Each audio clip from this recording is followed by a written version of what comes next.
এই যে দাঁড়ান, একদম নড়বেন না। জি, আমি তো। কথা কম। জানেন এই জায়গায় গাড়ি থামানো নিষেধ। ইউনিফর্ম দেখলেই অজুহাত দাঁড় করাবেন। ভাবছেন কাজে দেবে?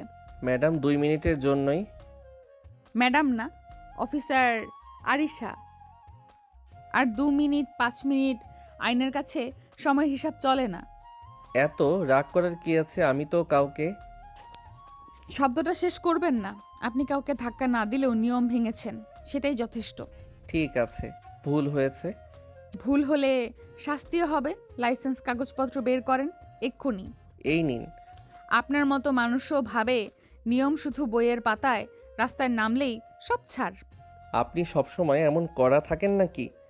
প্রশ্ন করার অনুমতি আপনাকে কে দিয়েছে? চালান কাটছি। পরের বার যেন এই জায়গায় আপনাকে আর না দেখি।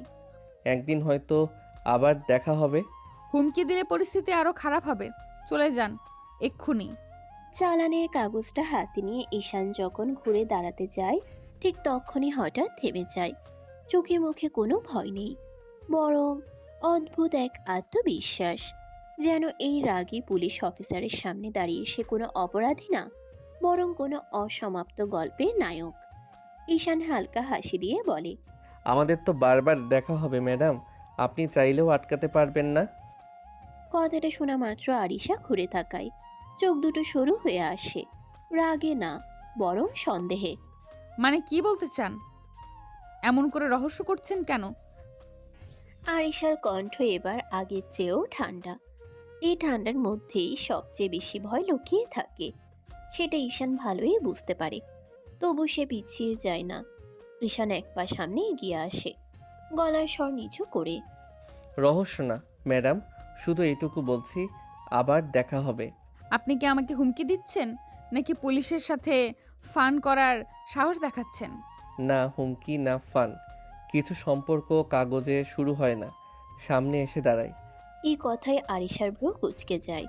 এত বছর চাকরিতে সে কত রকম মানুষের মুখোমুখি হয়েছে, কিন্তু এই ছেলেটা আলাদা। চোখে ভয় নেই, আবার বেয়াদবিও না। যেন নিজের কথার ভার সে নিজেই বহন করতে জানে। সাবধান হয়ে কথা বলবেন। আপনি কার সাথে কথা বলছেন সেটা ভুলে যাবেন না। ভুলিনি বলেই তো এত নিশ্চিন্ত। আইনের মানুষরা সবচেয়ে বেশি সত্যকে ভয় পান না, তাই না? এক মুহূর্তের জন্য চারপাশের শব্দ যেন থেমে যায়। আরিশা শক্ত করে দাঁড়িয়ে থাকে। এই কথার উত্তর সে সঙ্গে সঙ্গে দিতে পারে না। চোখে এক ঝলক অস্বস্তি, যা খুব দ্রুত আবার কড়া ভাবের আড়ালে লুকিয়ে ফেলে। বেশি কথা বললে পরিস্থিতি আপনার জন্য ভালো হবে না। এখন চলে যান।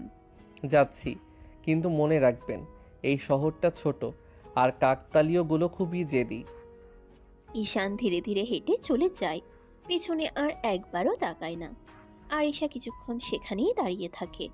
অদ্ভুতভাবে বুকের ভিতর একটা অস্বস্তি দানা বাঁধে। নিজের মনেই বিরক্ত হয়ে বলে, এই ধরনের লোকদের গুরুত্ব দেওয়া ঠিক না। কিন্তু তবুও তার মনে একটা প্রশ্ন ঘুরপাক খায়। ছেলেটা এত নিশ্চিত হয়ে কথাটা বলল কেন? দূরে চলে যাওয়া ঈশানের ঠোঁটের কোণে তখনও সেই হালকা হাসি। সে জানে এটা কেবল প্রথম দেখা না। আরিশা জানে না তার সাজানো নিয়মের জীবনে কেউ একজন নীরবে ঢুকে পড়েছে। রাত নামতে নামতে ঈশান বাড়িতে পৌঁছায়। গেট পেরিয়েই পরিচিত বাড়ির আলো, পরিচিত উঠোন, সবকিছুই চেনা। কিন্তু আজ কেন জানি তার বুকের ভেতরটা অচেনা রকম ভারী।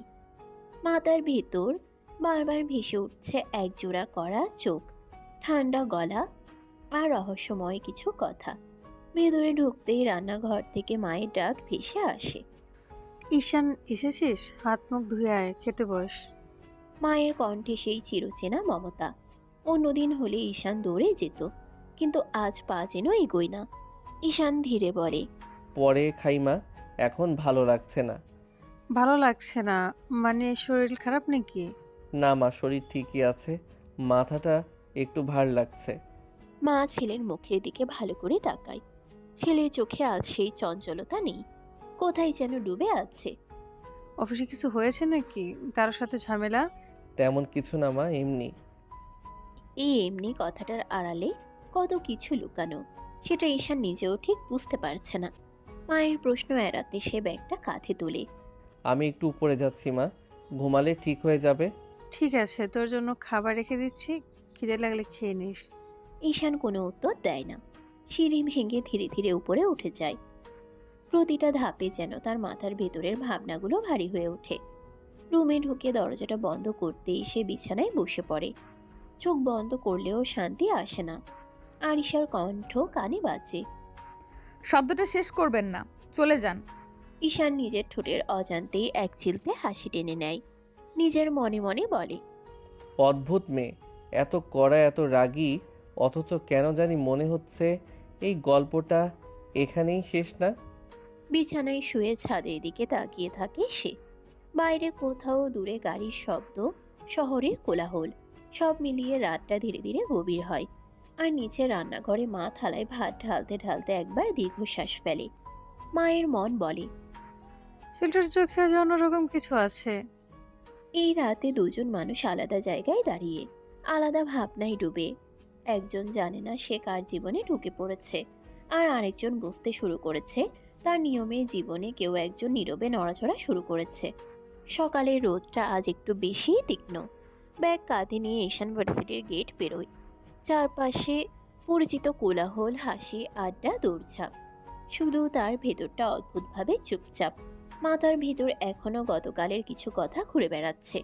কিছু চোখ, কিছু রাগী উচ্চারণ। ক্যাম্পাসের ভেতরে ঢুকতেই হঠাৎ পেছন থেকে ডাক। এই ঈশান, কই থাকিস রে? ফোন ধরিস না কেন? কাল থেকে ফোন দিচ্ছি, একবারও রিসিভ করলি না। হঠাৎ এত ব্যস্ত হলি নাকি? আরে না রে, এমনিতেই। এই এমনিতেই শব্দটা যেন ঈশানের আজকের সবচেয়ে বড় ঢাল। বন্ধুরা মুখের দিকে তাকিয়ে থাকে। এমনিতেই মানে কি? তোর মুখ দেখে তো ভালো লাগছে না। বেশি ভেবে লাভ নাই, রাতে মাথাটা একটু ধরেছিল, তাই ফোনটা সাইলেন্টে ছিল। বাহ, আমাদের খবর নেওয়ার দরকারই মনে হলো না। ঠিক আছে, মেনে নিলাম। তিনজন একসাথে হাঁটতে হাঁটতে ক্লাসরুমের দিকে যায়। চারপাশে পরিচিত করিডোর, দেয়ালে নোটিশ বোর্ড, দূরে ক্যান্টিনের গন্ধ, সবই চেনা। তবু ঈশানের কাছে আজ সবকিছু একটু দূরের মনে হচ্ছে। ক্লাসের সামনে দাঁড়িয়ে বন্ধু এক আবার বলে, শোন, আজ স্যারের ক্লাসে ঢুকবি তো? কালকে টপিকটা বুঝিস নাই? ঢুকবো না কেন? আজ তো প্রেজেন্টেশন নিয়েই পড়াবে। আরে হ্যাঁ, লাস্ট সেমিস্টারের সেই থিওরি যেটা কেউ ঠিকমতো বোঝে না। ঈশান এবার একটু সিরিয়াস হয়। চোখে সেই চঞ্চলতা ফিরে, যেটা পড়াশোনার সময় ওর আলাদা পরিচয়। ওইটা কঠিন কিছু না, বেসিকটা ক্লিয়ার থাকলে সব সহজ। তাহলে তুই আমাদের উদ্ধার করবি। আজ ক্লাসে এসে সব বুঝিয়ে দিবি। ঠিক আছে, ক্যান্টিনে বসেই বুঝিয়ে দেব। বন্ধুরা হাসতে হাসতে ক্লাসে ঢুকে যায়। বেঞ্চে বসে ঈশান খাতা খুলে বোর্ডের দিকে তাকালেও মনটা পুরোপুরি সেখানে নেই। হঠাৎ করে কলম থেমে যায়। চোখের সামনে ভেসে উঠে কড়া দৃষ্টি, ঠান্ডা গলা। আপনি কার সাথে কথা বলছেন সেটা ভুলে যাবেন না। এই কি হলো, হঠাৎ চুপ কেন? কিছু না, স্যার আসছে, চুপ কর। ক্লাস শুরু হয়। বোর্ডে লেখা স্যারের ব্যাখ্যা সবই বলছে। বোর্ডে লেখা স্যারের ব্যাখ্যা সবই চলছে। ঈশান নোট নেয়, প্রশ্নের উত্তর দেয়। বাইরে থেকে দেখলে কেউ বুঝতেই পারবে না তার ভেতরে অন্য এক অদৃশ্য অস্থিরতা কাজ করছে। ক্লাস শেষে বন্ধুরা আবার ঘিরে ধরে। মানতেই হবে, আজ তুই একদম ফর্মে ছিলি। ওই লাস্ট প্রশ্নটার উত্তর না দিলে তো আমি শেষ। পড়াশোনা বাদ দিলে চলবে নাকি? ডিগ্রি তো আর রাস্তায় পাওয়া যায় না। ঠিকই বলেছিস, চল ক্যান্টিনে যাই, আজকের টপিকটা বুঝিয়ে দে। তারা ক্যান্টিনের দিকে হাঁটে। ঈশান হাঁটতে হাঁটতে ভাবে জীবনটা কত সহজ ছিল এতদিন। ক্লাস, বন্ধু, পড়াশোনা, এই গণ্ডির ভেতরেই সব। কিন্তু কেন জানি মনে হচ্ছে কোথাও থেকে কেউ একজন এসে এই গণ্ডির বাইরে টান দিচ্ছে। আর সেই টানটা অদ্ভুতভাবে সে নিজেও এড়াতে চাইছে না। ক্যান্টিনের এক কোণে তিনজন বসে। টেবিল জুড়ে খাতা, কলম আর আধ খাওয়া নাস্তা। চারপাশে আড্ডার শব্দ, চায়ের কাপের টুংটাং, সব মিলিয়ে ক্যাম্পাসের চেনা দৃশ্য। মাঝখানে বসে ঈশান বোঝাতে বোঝাতে বোর্ডের মতো খাতায় রেখা টানে। দেখ, এই অংশটা যদি আগে ধরিস তাহলে পরের ফর্মুলাটা এমনিতেই মিলবে। আচ্ছা, এখন বুঝছি, আগে মাথার উপর দিয়ে যেত সব। ঈশান ধৈর্য ধরে আবার বুঝিয়ে দেয়। কথার ভঙ্গিতে কোনো বিরক্তি নেই, বরং চোখে এক ধরনের স্থিরতা। হঠাৎ বন্ধু দুই ঈশানের দিকে তাকিয়ে হেসে বলে, একটা কথা বলি, রাগ করবি না কিন্তু। বল। কিরে, তুই তো 1 বছর আগেও পড়াশোনায় মন দিয়ে করতিস না, ক্লাসে ফাঁকি দিতি, আড্ডা, এই ছিল তোর লাইফ। হঠাৎ কি এমন দেখলি যে একদম বদলে গেছিস? কথাটা শুনে ঈশানের হাতের কলম থেমে যায়। সে কয়েক সেকেন্ড চুপ থাকে, চোখ নামিয়ে খাতার পাতায় তাকায়, যেন ভেতরের কথাগুলো গুছিয়ে নিচ্ছে। তারপর ধীরে ধীরে মাথা তুলে বলে, মানুষের একটা সময় আসে যখন সে বুঝতে শেখে সব কিছু হালকাভাবে নিলে জীবন হালকা থাকে না। বাহ, আজকাল দার্শনিক হয়ে যাচ্ছিস দেখছি। দার্শনিক না, বাস্তববাদী। চারপাশের শব্দ যেন একটু দূরে সরে যায়। ঈশানের কণ্ঠে এবার এক ধরনের দৃঢ়তা। জীবনের লক্ষ্যে পৌঁছাতে পড়াশোনা সবার আগে। আমি বুঝে গেছি শর্টকাটে খুব দূরে যাওয়া যায় না, তাই আমি সেই পথটাই বেছে নিয়েছি। হঠাৎ এত বড় সিদ্ধান্তের পেছনে কোনো কারণ আছে নাকি? এক মুহূর্তের জন্য ঈশানের চোখে ভেসে ওঠে কিছু তিক্ত অতীত। ঈশানের গলা ধরে আসে। সে দ্রুতই নিজেকে সামলে নেয়। কারণ থাকতেই পারে, কিন্তু সব কারণ সবাইকেই বলতে নেই। যাই হোক, ভালো দেখেই তো যাচ্ছিস, আমাদেরও একটু টেনে তুলিস। সেটাই তো করছি। একসাথে থাকলে এগোনো সহজ হয়। তিনজন আবার পড়ায় মন দেয়। ঈশান বোঝাতে থাকে, বন্ধুরা মন দিয়ে শোনে। বাইরে থেকে দেখলে মনে হবে এটা নিছকই একদল ছাত্রের পড়াশোনা, কিন্তু ঈশানের ভেতরে তখন অন্য এক দৃশ্য। নিজের মনে এসে বলে, লক্ষ্য ঠিক না করলে কারোর সামনে দাঁড়ানো যায় না। বিকেলের আড্ডা শেষে ঈশান ভার্সিটির গেট পেরিয়ে বের হয়। চারপাশে ছাত্রছাত্রীদের ভিড়, গাড়ির শব্দ, পরিচিত কোলাহল। সে একটু সামনে এগিয়েই হঠাৎ থেমে যায়। সামনের রাস্তায় উত্তেজনা। দুজন কনস্টেবল এক লোককে ধরে রেখেছে। লোকটা চেঁচাচ্ছে, হাত ছাড়ানোর চেষ্টা করছে। আর ঠিক মাঝখানে কড়া ভঙ্গিতে দাঁড়িয়ে আছে আরিশা। চোখে সেই চেনা আগুন, কণ্ঠে কোনো নরম ভাব নেই। চুপ করুন, আর একবার নড়াচড়া করলে অবস্থা খারাপ হবে। আসামিটা মরিয়া হয়ে হাত ছাড়াতে চাইছে। আরিশা এক ঝটকায় তার কলার চেপে ধরে। কতদার পাওয়ার আছে নাকি? এত জোর দেখাচ্ছেন কেন? এই কথাটা শোনা মাত্র ঈশানের ভেতরে কেমন যেন একটা অদ্ভুত সাহস জেগে ওঠে। সে আর দূরে দাঁড়িয়ে থাকে না, ধীরে ধীরে কাছে এসে বলে, বাবা মেয়ে হয়েও এত জোর হাতটা ধরেন, একটু হালকা করলে কি হয়? আরিশা চমকে তাকায়। চোখের সামনে ঈশান। এক মুহূর্ত চিনতে দেরি হয় না, ভ্রু দুটো আরো শক্ত হয়ে যায়। একটা খেয়ে দেখুন মিস্টার, কেমন লাগে। মার নয়, আদর পেতে চাই। কনস্টেবল দুজন পর্যন্ত একবার করে তাকায়। আরিশার চোখের রাগ মুহূর্তে দ্বিগুণ হয়। পুলিশের সাথে ফ্লার্ট, জেলে ভরে দেব কিন্তু। তাহলে তো দেখা আরও নিয়মিত হবে। আপনার কথাই তো ঠিক হলো। বেশি বুদ্ধি দেখাবেন না, আমি ডিউটিতে আছি। জানি আপনাকে ডিউটিতেই সবচেয়ে ভয়ঙ্কর লাগে। এক সেকেন্ডের জন্য দুজনের চোখে চোখ, চারপাশের শব্দ যেন মিলিয়ে যায়। তারপর আরিশা নিজেকে শক্ত করে নেয়। কনস্টেবল, আসামিকে গাড়িতে তুলুন। আসামিকে তুলে নেওয়া হয়। গাড়ি এগিয়ে যায়। আরিশা ঘুরে আবার ঈশানের দিকে তাকায়। আপনি এখান থেকে যান, নইলে সত্যিই ঝামেলায় পড়বেন। ঝামেলাই তো খুঁজছি, বলে বারবার আপনার সামনে পড়ছি কেন? আরিশা আর এক মুহূর্তও দাঁড়ায় না, কড়া পায়ে হেঁটে চলে যায়। ইউনিফর্মের ভেতরেও তার রাগ স্পষ্ট। ঈশান পেছনে দাঁড়িয়ে তাকিয়ে থাকে। ঠোঁটের কোণে ধীরে একটা হাসি ফুটে ওঠে। আরিশা দ্রুত পায়ে হাঁটছে। ডিউটির রেশ এখনো শরীরে, চোখে সেই চেনা করা ভাব। হঠাৎ পেছন থেকে দৌড়ে আসার শব্দ। এই যে, দাঁড়ান। আরিশা থামে না। ঈশান আরো কাছে এসে হাঁটতে হাঁটতেই বলে, বাইরে তো এত রাগী, ভিতরে কেমন আপনি? এই কথায় আরিশা হঠাৎ থেমে যায়। ধীরে ঘুরে তাকায়, চোখে আগুনের ঝিলিক।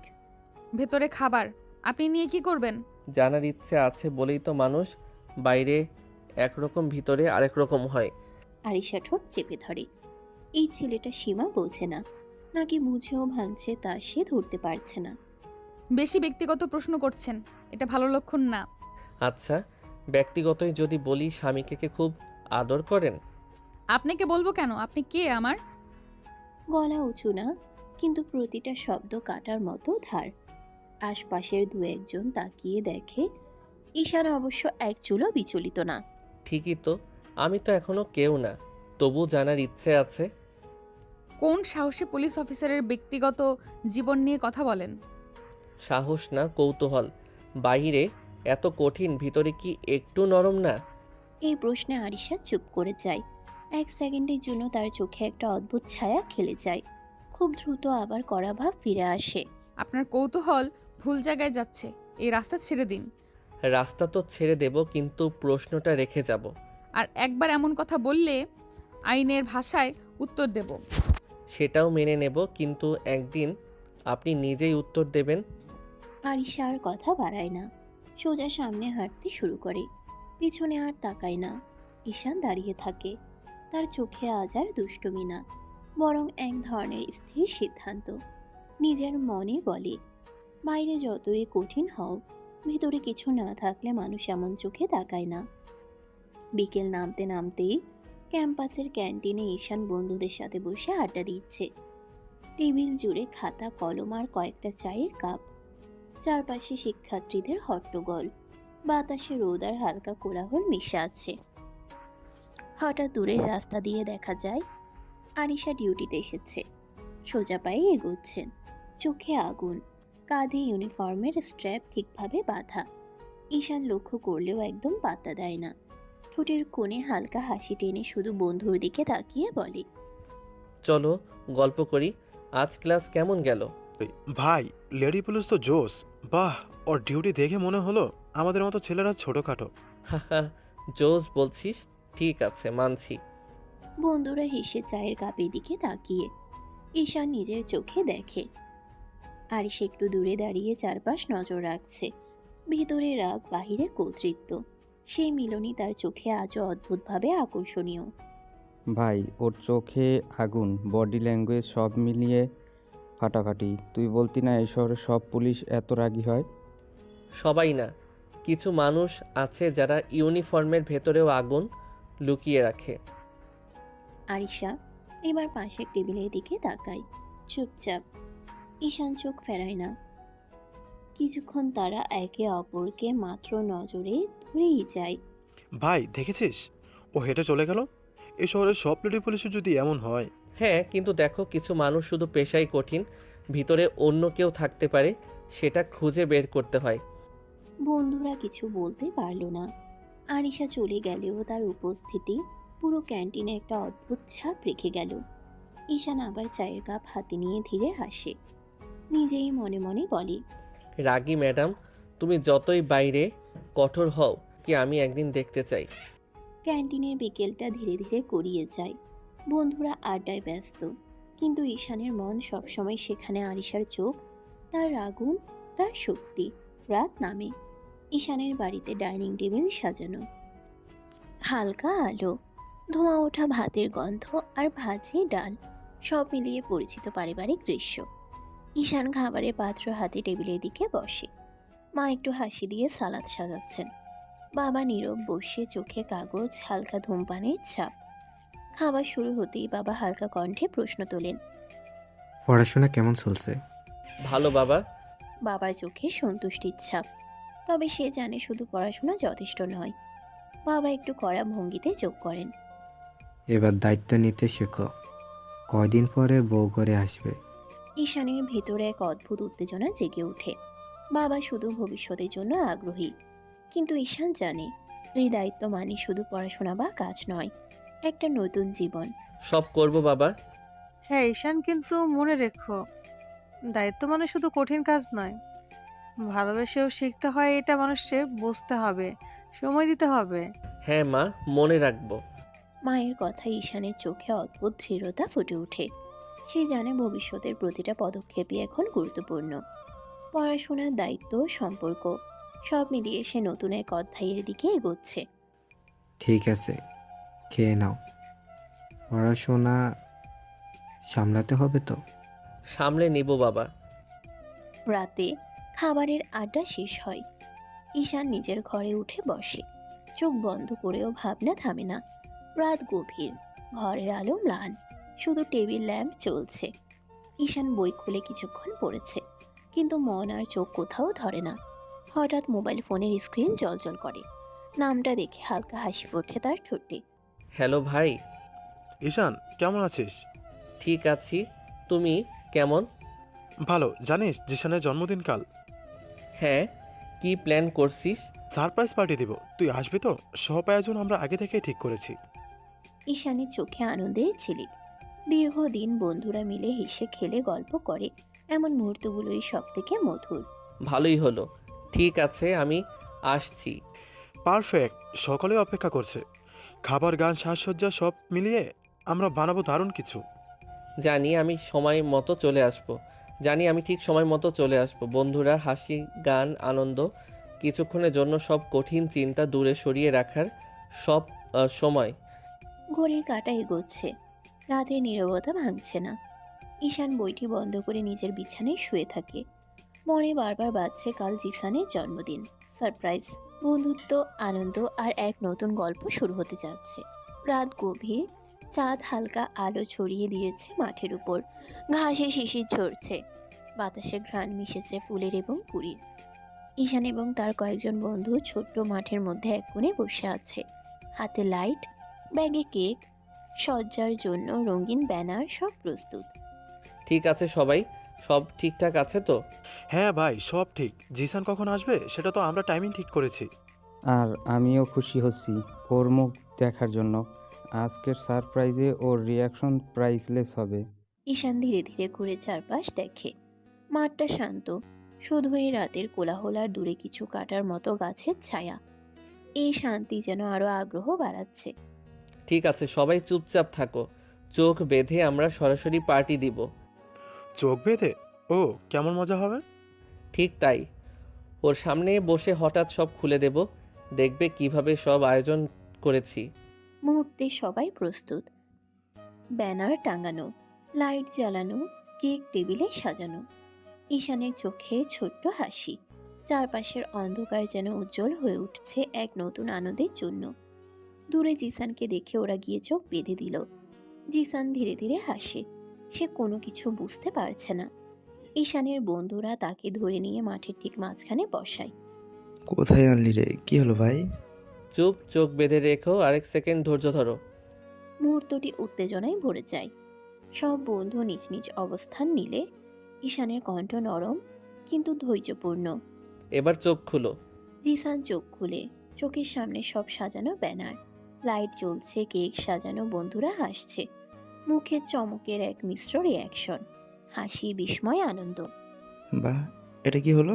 সবাই ধন্যবাদ। ওরে বাবা! সারপ্রাইজ আজকের রাত শুধু তোমার জন্য জিসান। জিসান দৌড়ে গিয়ে ঈশানের কাঁধে হাত রাখে। বন্ধুরা একসাথে হেসে ওঠে। মাঠে আলো, হাসি, কেকের ঘ্রাণ, সব মিলিয়ে এক অসাধারণ মুহূর্ত। এই তো আমি সবসময় চেয়েছি একটি সত্যিকারের সারপ্রাইজ। খুশি হয়েছিস তো? অনেক ভাই। জিসানের জন্মদিনের পার্টি শেষ। মাঠে এখন শুধু ছাপ্পা ছাপ্পা শিশিরের গন্ধ, হাওয়ায় মৃদু ঠান্ডা। ঈশান এবং তার বন্ধুরা একসাথে কেক কেটে, গান গেয়ে, আড্ডা দিয়ে আনন্দের শেষ মুহূর্ত উপভোগ করেছে। তারপর ধীরে ধীরে সবাই বিদায় নেয়। ঈশান ব্যাগ কাঁধে নিয়ে বাড়ির দিকে যাচ্ছিল। রাস্তা ফাঁকা, চারপাশে রাতের নীরবতা, হালকা বাতাস চোখে লাগে। হঠাৎ চোখ আটকে গেল দূরে। রাস্তার পাশে আরিশার স্কুটি স্টার্ট হচ্ছে না। ঈশান দ্রুত এগোতে শুরু করে। স্কুটি ঠিকমতো থেমে আছে। আরিশা কিছুটা ঝুঁকে চাবি ঘোরাচ্ছে। কি ম্যাডাম, কি সমস্যা? দেখতেই তো পাচ্ছেন কি সমস্যা, আবার জিজ্ঞেস করছেন কেন? ঈশানের ভেতরে এক ধরনের দুশ্চিন্তা জেগে ওঠে। রাত, নির্জন রাস্তা, একা মেয়ের সঙ্গে কিছুটা অস্বস্তি। একা একা একটা মেয়ে এত রাতে এই নির্জন জায়গায় ভয় করছে না? কিসের ভয়? যদি এখন কিছু হয়ে যায়? আরিশার চোখে অদ্ভুত এক ঝিলিক। প্রথমবার কেউ তার রাগের ভেতর এমন সতর্কতা দেখালো। সে চুপ করে স্টার্ট ঘুরিয়ে আবার চেষ্টা করে। স্কুটি নড়াচড়া করে না। আমি নিজেই সামলে নেব, আপনি কেন চিন্তা করছেন? কারণ আমি এমন সময়ে কাউকে সমস্যার মধ্যে দেখতে পারি না। ঈশানের কণ্ঠে শুধু উদ্বেগ, কোনো ডর নেই। আরিশা কিছুক্ষণ চুপ, তারপর হালকা করে কণ্ঠ নিচু করে বলে, ঠিক আছে, ধন্যবাদ, ভীত হইনি আমি। যদি একটু সাহায্য লাগে আমি আছি।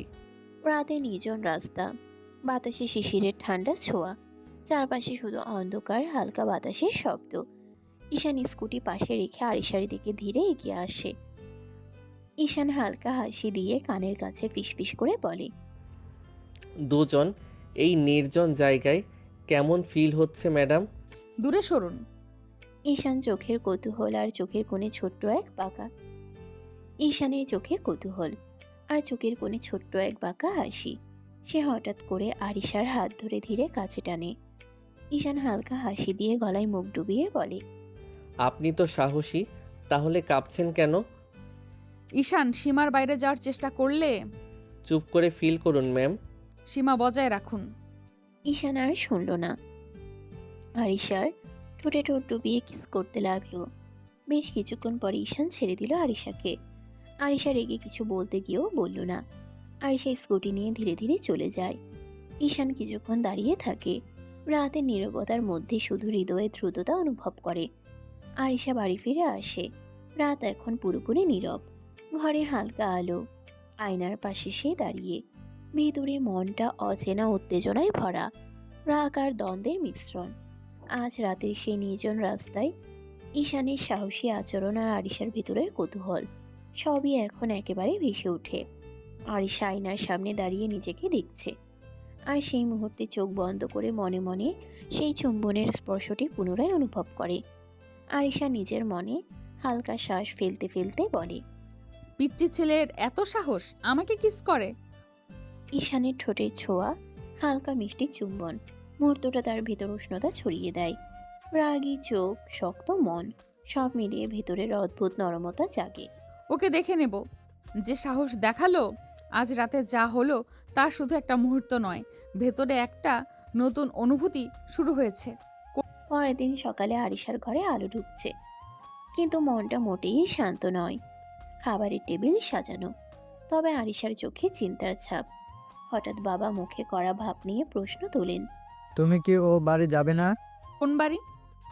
তা তুমি ভালো করে জানো। আমার কোনো ইচ্ছে নেই যাওয়ার। কেন যাবে না তুমি? তুমি ভালোই জানো কেন। মেজাজটা গরম। ঘরের মধ্যে একটা চাপ অনুভূত হচ্ছে। আরিশা জানে কথা বেশি বললে কেবল পরিস্থিতি খারাপ হবে। সে চুপচাপ টেবিলের দিকে তাকায়, হাতে চা নেয়।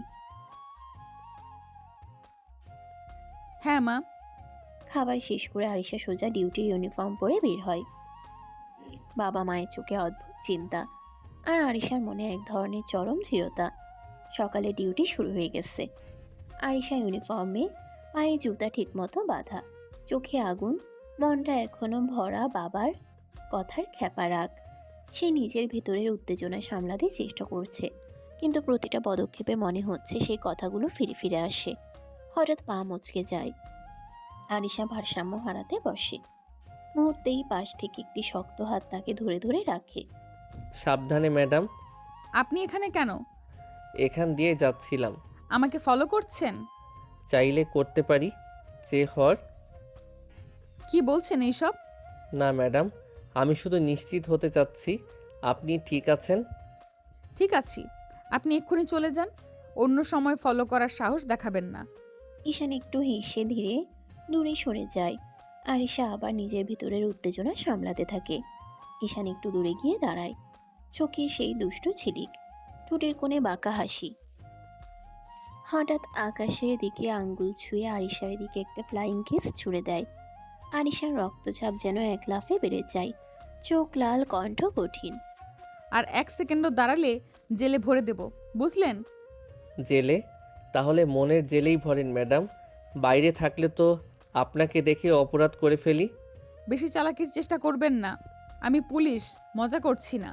জানি, তাই তো বলছি আপনার মনের জেলে থাকলেই শান্তি। আরিশা কিছু বলার আগে ঈশান ঘুরে হাঁটতে শুরু করে। 2-1 কদম গিয়ে আবার থামে, কাঁধের উপর দিয়ে তাকায়।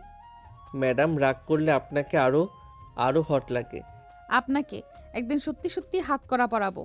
সেদিনটার অপেক্ষাতেই তো আছি। ঈশান চলে যায়। আরিশা কিছুক্ষণ দাঁড়িয়ে থাকে। চারপাশে ডিউটির কোলাহল, কিন্তু তার ভেতরে অদ্ভুত এক অস্থিরতা। রাগে দাঁত চেপে ধরে সে ফিসফিস করে বলে, এই ছেলেটা আমার মাথা গরম করতেই জন্মেছে। তবুও অজান্তেই তার চোখের কোণে এক মুহূর্তের জন্য অন্যরকম এক ঝাঁকুনি খেলে যায়, যেটা সে কোনোভাবেই স্বীকার করতে চায় না। কয়েকদিন পরে সকালে ঘরের মধ্যে চায়ের কাপে হালকা ধোয়া, কিন্তু আরিশার মন আজও পূর্ণ এক চিন্তায়। হঠাৎ বাবা মুখে সতর্ক ভঙ্গি নিয়ে বলে, তোমার আজাদ আঙ্কেলের বাড়িতে দাওয়াত আছে, চলো যেতে হবে। আমার ডিউটি আছে, তোমরা যাও।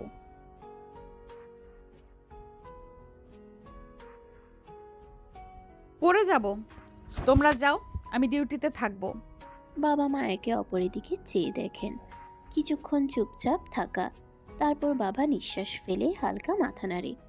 ঠিক আছে, তবে খেয়াল রেখো, যদি কোনো সমস্যা হয় ফোন দেবে। হ্যাঁ বাবা। দুপুরে মা বাবা বাড়ি থেকে বেরিয়ে যায়।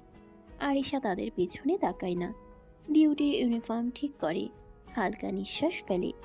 আজও তার দিন ভরে আছে রাগ, কাজের চাপ আর ঈশানের স্মৃতি নিয়ে। দূরে বাবার গাড়ি চলে যাচ্ছে। আরিশা একা ডিউটিতে রাস্তায় হাঁটছে। চারপাশ নীরব, বাতাসে শিশিরের ঠান্ডা। ডিউটি শেষ করে ক্লান্ত শরীর নিয়ে আরিশা বাসায় ফিরল। দরজা বন্ধ হতেই যেন চারপাশের শব্দ হঠাৎ থেমে গেল। ইউনিফর্ম খুলে চেয়ারে ছুঁড়ে রেখে সে একবার লম্বা নিঃশ্বাস নিল। মাথার ভেতর আজও হাজারটা চিন্তা ঘুরপাক খাচ্ছে। হঠাৎ ফোন বেজে উঠল। হ্যালো,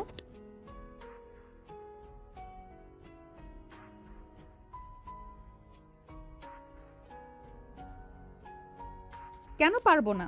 আমি কি ছোট বাচ্চা নাকি?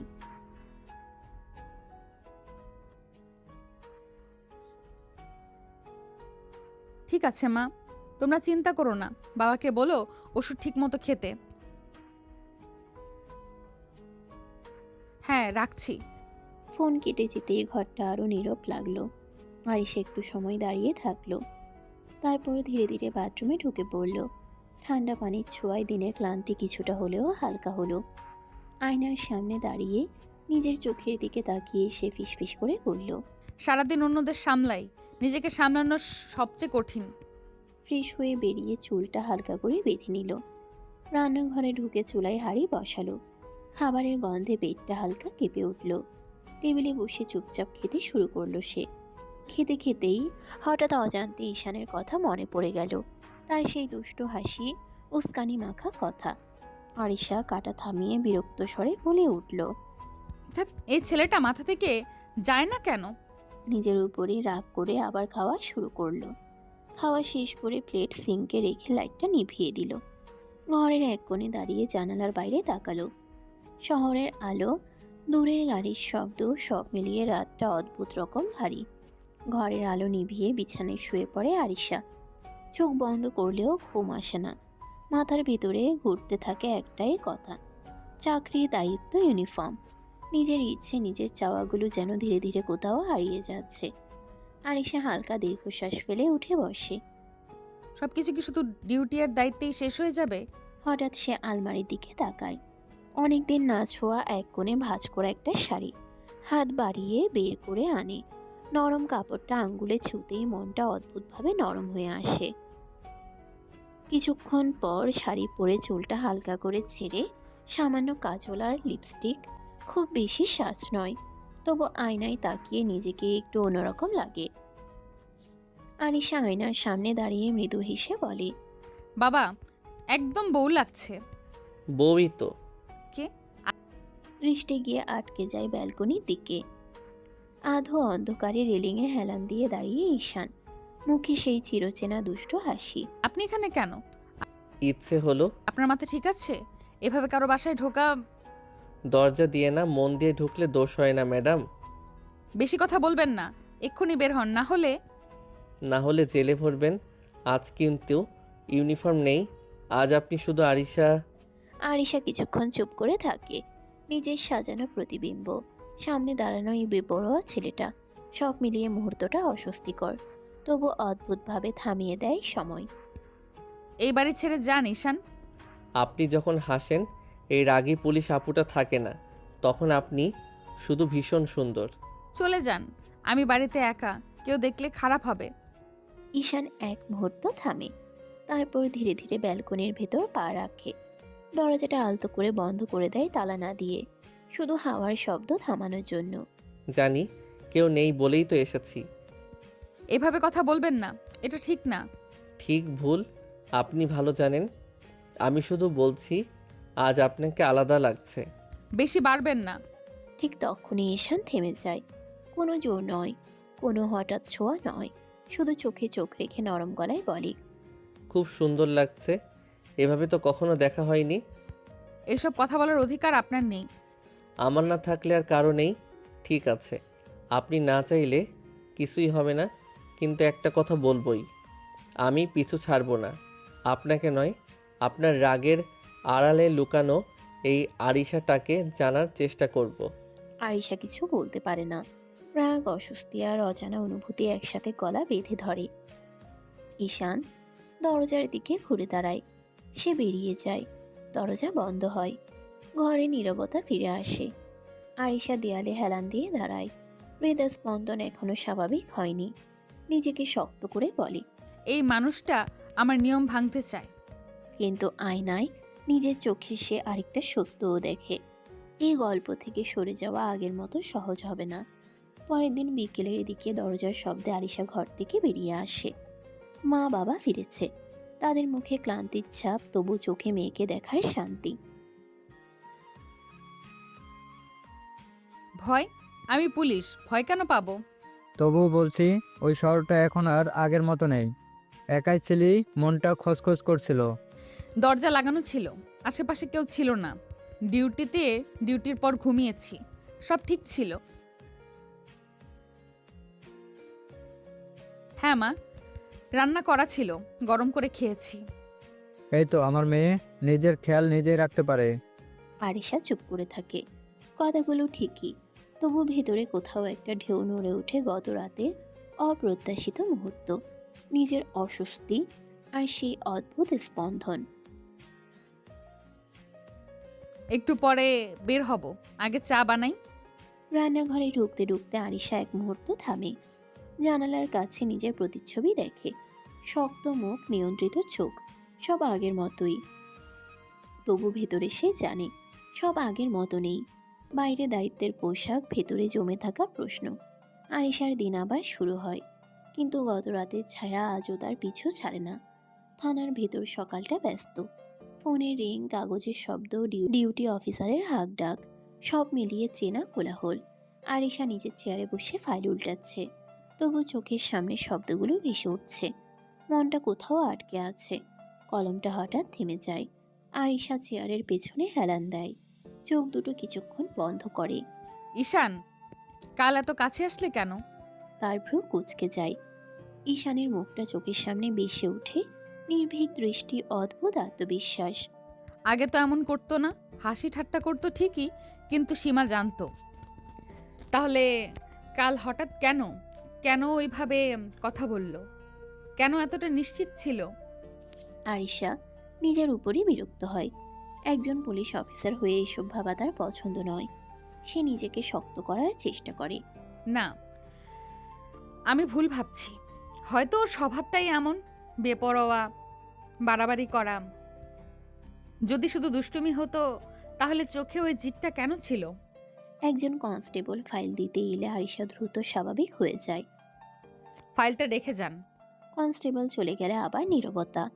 আরিশা জানালার বাইরে তাকায়। রাস্তায় মানুষ চলছে, গাড়ির শব্দ ভেসে আসছে। আমি আমার কাজে মন দেব, কারো হঠাৎ আসা যাওয়ায় আমি বদলাবো না। তবু বুকের ভিতরে অজান্তেই একটা অস্বস্তি জমে থাকে, কারণ সে জানে এই প্রশ্নগুলোর উত্তর সে এখনো নিজেকেও দিতে পারেনি। থানার ঘড়িতে সময় এগোয়, কিন্তু আরিশার ভেতরের দ্বিধা ঠিক সেখানেই দাঁড়িয়ে থাকে। থানায় কাজ শেষ করে আরিশা ডিউটির জন্য একটু দূরের এলাকায় রওনা দেয়। সাথে আছে আরেকজন অফিসার। সরকারি গাড়িতে বসে তারা রুট আর কাজের কথা বলতে বলতে এগোয়। আজ এলাকাটা বেশ শান্ত মনে হচ্ছে। শান্ত থাকলেই ভালো, ঝামেলা কম করলে কাজটা গুছিয়ে করা যায়। গাড়ি থেকে নেমে তারা হাঁটতে শুরু করে। ডিউটির মাঝে দু একটা হালকা কথা, অফিসের গল্প। আরিশার মুখে আজ অচেনা একটা স্বাভাবিক হাসি। সে হাসিটা সে খুব কমই দেখায়। আজ আপনাকে বেশ ফ্রেশ লাগছে। ডিউটি ভালো, গেলে মনটাও ভালো থাকে। এই দৃশ্যটা দূর থেকে দেখছে আরেকজন। রাস্তার ওপাশে দাঁড়িয়ে ঈশান, চোখ দুটো স্থির, মুখ শক্ত। আরিশার হাসিটা তার চোখে যেন কাটার মতো বিধে। ওর মুখে এই হাসি আমার সামনে তো কখনো হাসে না। এই অফিসারের সাথে এত হাসি কেন? আমাকে দেখলে তো আগুন হয়ে যায়। আরিশা কথা বলতে বলতে একবার ঘুরে তাকায়। চোখের কোণে ঈশানের উপস্থিতি টের পায়। মুহূর্তের জন্য হাসিটা থেমে যায়, কিন্তু সে কিছুই প্রকাশ করে না। আবার স্বাভাবিক হয়ে কাজে মন দেয়। ঈশান সেটা লক্ষ্য করে আরও চুপসে যায়। ঠিক আছে, হাসি আজ অন্যদের জন্য, কিন্তু এই হাসির মানে আমি বুঝে নেব। আরিশা আর সেই অফিসার ডিউটির কাজে ব্যস্ত। হঠাৎ অফিসারের ফোন বেজে ওঠে। আপনি একটু দাঁড়ান, কলটা রিসিভ করে আসছি। আরিশা মাথা নাড়ে। অফিসার কয়েক কদম দূরে সরে যায়। ঠিক সেই মুহূর্তে একটা হাত হঠাৎ আরিশার কবজি ধরে টানে। আরিশা চমকে গিয়ে এসে ঘুরে দাঁড়ায়। কি করছো? আড়ালের ছায়ায় ঈশান, চোখে চাপা রাগ, কণ্ঠ নিচু কিন্তু টান টান। ঈশান রেগে বলল, ওই অফিসারের সাথে এত হাসি কেন? ছাড়ো, আমি কার সাথে হাসবো, কার সাথে কথা বলবো ওটা আমার ব্যাপার, তোমার কি? আমার সামনে তো কখনো হাসেন না। কারণ আমি তোমার ইচ্ছে মতো চলি না। ঈশান আরেকটু কাছে আসে। এতটাই কাছে যে তার নিঃশ্বাস আরিশার কানে লাগে। সে কিস করে না, শুধু গলার খুব কাছে মুখ এনে ফিসফিস করে। আমার সামনে হাসুন, আমি দেখব, শুধু দেখব। আরিশার বুক ধক করে ওঠে। রাগে নয়, এ অপ্রত্যাশিত ঘনিষ্ঠতায়। সে নিজেকে সামলে এক পা পিছিয়ে যায়। সীমা ছাড়াবে না ঈশান, আমি ডিউটিতে আছি। ঠিক আছে, কিন্তু একটা কথা মনে রাখবেন, আপনার হাসি আমাকে অদ্ভুতভাবে জ্বালায়। এই বলে ঈশান সরে যায়। ঠিক তখনই অফিসার ফিরে আসে। চলুন কাজ শেষ করা যাক। আরিশা মাথা নাড়ে, মুখ শক্ত কিন্তু ভেতরে অস্থির ঢেউ। ডিউটি চলতে থাকে, কিন্তু আড়ালে সেই মুহূর্ত দুজনের মনেই গভীর দাগ কেটে যায়। রাত গভীর, ঘরের লাইটগুলো নিভে এসেছে, শুধু ড্রয়িং রুমে হালকা আলো জ্বলছে। আরিশা ডিউটি শেষে চুপচাপ বসে আছে, মুখে ক্লান্তি, চোখে একরাশ ভাবনা। হঠাৎ বাবা ধীরে এসে সামনের চেয়ারে বসেন। আর কতদিন এভাবে থাকবি আরিশা? এভাবে মানে? কাজ ডিউটি, একা থাকা, মানুষ তো কথা বলে না মা, সমাজে কানাঘুষা থামে না। আমি মানুষের কথা ভাবি না বাবা। তুই না ভাবলো মানুষ ভাববে। আমরা তো এই সমাজে বাস করি, চাইলেও বাইরে থাকতে পারি না। আরিশা উঠে দাঁড়ায়, জানালার পাশে গিয়ে দাঁড়িয়ে বাইরে তাকায়। অন্ধকারে দূরের আলো ঝিলমিল করছে। সমাজের জন্য কি আমি নিজের জীবন থামিয়ে রাখবো? আমি কি শুধু মানুষ কি বলবে এই ভয়ে বাঁচবো? আমি তো শত্রু নই, আমি শুধু চাই তুই একটু শান্তি পা। শান্তি যদি নিজের মনের বিরুদ্ধে গিয়ে পাই, তাহলে সে শান্তি আমার চাই না বাবা। তোর মা বাবা হিসেবে দায়িত্ব আছে আমাদের। জানি, কিন্তু আমারও তো একটা মন আছে। আমি মনের বিরুদ্ধে কাজ করতে পারবো না। ঠিক আছে, ভাবিস শুধু একা একা সব বোঝা বইবি না। বাবা চলে যান। আরিশা একা দাঁড়িয়ে থাকে, বুকের ভেতর চাপা কষ্ট, তবু মাথা উঁচু। সমাজ, পরিবার আর নিজের ইচ্ছের মাঝখানে দাঁড়িয়ে আরিশা বুঝতে পারে এই লড়াইটা শুধু বাইরের নয়, সবচেয়ে কঠিন লড়াইটা তার নিজের ভেতরেই। গভীর রাত, ঘর নিস্তব্ধ, জানালার বাইরে হালকা বাতাসে পর্দা নড়ছে। আরিশা ঘুমোতে চেষ্টা করছে, কিন্তু মনটা অস্থির। ঠিক তখনই ব্যালকনির দিকে ক্ষীণ শব্দ। আরিশা চোখ খুলে উঠে বসে। কে? আরিশা চমকে উঠে বলে। ঈশান কোনো শব্দ করে না, আস্তে আস্তে আরও কাছে এগিয়ে আসে। ঈশান, প্রতিদিন এমন করো কেন? জানেন না কেন? আপনি কি বুঝতে পারেন না আমি কি চাই? এইসব ভণ্ডামি বাদ দাও। এভাবে আমার ঘরে আসা এটা ঠিক না। আমি ভণ্ড নই ম্যাডাম, আমি শুধু সৎ। দূরে থাকো। ঈশান তার খুব কাছে দাঁড়িয়ে আস্তে আস্তে গলায় মুখ ডুবিয়ে চুমু দিতে থাকে। আরিশা কেঁপে উঠল। ঈশান ফিসফিস করে বলল, আমি আপনাকে চাই ম্যাডাম। এই কথাটা বুঝতে এত কষ্ট কেন? প্লিজ ছাড়ো, এভাবে বলো না। ঠিক আছে, আপনি না চাইলে আমি এক কদমও বাড়াবো না, কিন্তু একটা কথা বলে চাই, আপনি যতটা শক্ত দেখান তার চেয়েও বেশি আপনি ভেতরে ভেঙে পড়েছেন। ঈশান ধীরে ব্যালকনির দিকে ফিরে যায়। আরিশা এখনো কাঁপছে। ঈশান তার ঠোঁটের দিকে তাকিয়ে এগিয়ে এসে ঠোঁটে ঠোঁট ডুবিয়ে কিস করতে লাগলো। আরিশা জামা খামচে ধরল। ঈশান ঠোঁট ছেড়ে বলল, ভয় পাবেন না, আমি চাপ দিতে আসিনি, আমি অপেক্ষা করতে পারি। ব্যালকনি দরজা দিয়ে এসে মিলিয়ে যায় অন্ধকারে। আরিশা চোখ খুলে বিছানার ধারে বসে পড়ে। বুকের ভেতর অদ্ভুত কাঁপুনি। সে নিজেকে জড়িয়ে ধরে ফিসফিস করে। কেন তুমি আমাকে এতটা নাড়িয়ে দিচ্ছ ঈশান? পরের দিন সকাল। রাতের অস্থিরতা এখনো আরিশার চোখে মুখে লেগে আছে। নাস্তার টেবিলে বসেও সে অন্যমনস্ক। বাবা খবরের কাগজ পড়ছে, মা রান্নাঘরে। হঠাৎ আরিশা গভীর শ্বাস নিয়ে বাবার দিকে তাকায়। বাবা, তাকে আসতে বলো। কাকে? তাকেই। তুমি জানো কাকে বলছি। মানে সেদিন তো দেখছি সে, তখন কথা বলিস নাই? না বাবা, আমি সেদিন অন্যদিকে ঘুরে কথা বলছিলাম। আমি তাকে ঠিক করে দেখিনি। বাবা কিছুক্ষণ চুপ করে থাকেন। মেয়ের মুখের দিকে তাকিয়ে বুঝতে চেষ্টা করেন এই কথার ভেতরে কতটা দ্বিধা, কতটা সিদ্ধান্ত। হঠাৎ আজ তাকে দেখতে চাও কেন? জানি না, কিন্তু এবার নিজের চোখে দেখতে চাই। ঠিক আছে, আজই খবর পাঠাবো, আসতে বলবো। ধন্যবাদ বাবা। বাবা আবার খবরের কাগজে চোখ রাখেন, কিন্তু মনটা সেখানে নেই। আর আরিশা উঠে নিজের ঘরে চলে যায়। ঘরের দরজা বন্ধ করে আয়নার সামনে দাঁড়ায় সে। ইউনিফর্ম ঝোলানো, পাশে সাধারণ শাড়ি। নিজের চোখের দিকে তাকিয়ে ফিসফিস করে বলে, এবার আর পালাবো না, যা দেখার সামনে দাঁড়িয়ে দেখব। সকালটা ঘরের ভেতরেই অদ্ভুতভাবে উজ্জ্বল। রান্নাঘর থেকে ভাত, মাছ, মাংস সবকিছুর গন্ধ ভেসে আসছে। আরিশা জানে আজ সে ডিউটিতে যাচ্ছে না। মন অস্থির, চোখে অদ্ভুত আগ্রহ, আর কপালে হালকা চিন্তার রেখা। মা, এত রান্না কেন? মা, আমি শুধু দেখতে চাইছি, এত বেশি ভাবো কেন?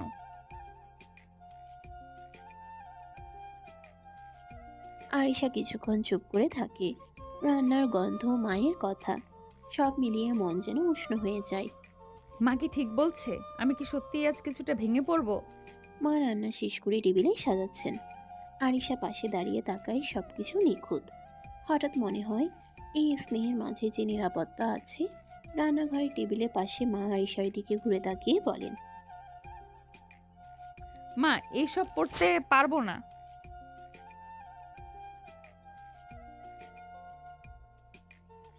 মা, আমি কি সংসার করব নাকি? কেন এত সাজগোজের তারা?